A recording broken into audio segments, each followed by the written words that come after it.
Hi guys, welcome to my YouTube channel. ഇന്നൊരു pineapple ഉണ്ടാക്കിയല്ലോ chart paper കൊണ്ട്. അതിന് ഈ ഒരു ഷേപ്പിൽ 9 പീസ് ഓഫ് ചാർട്ട് പേപ്പർ ഞാൻ കട്ട് ചെയ്ത് വെച്ചിട്ടുണ്ട്. എന്നിട്ട് ഈ വീഡിയോയിൽ കാണുന്ന പോലെ അത് ഫോൾഡ് ചെയ്യാം. സെൻറ്ററിലും അതുപോലെ തന്നെ ഓൾട്ടർനേറ്റീവ് ആയിട്ടുള്ള ലൈൻസിലും ഗമ്മ് തേച്ച് ഒട്ടിക്കുക. 9 പീസസും അതുപോലെ തന്നെ ഒട്ടിക്കുക.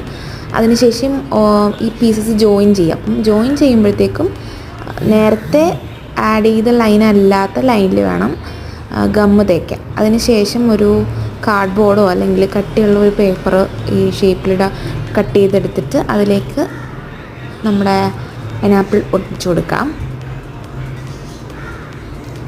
കുറച്ച് ലീവ്സും കട്ട് ചെയ്തെടുത്തിട്ടുണ്ട് ഗ്രീൻ കളറിൽ.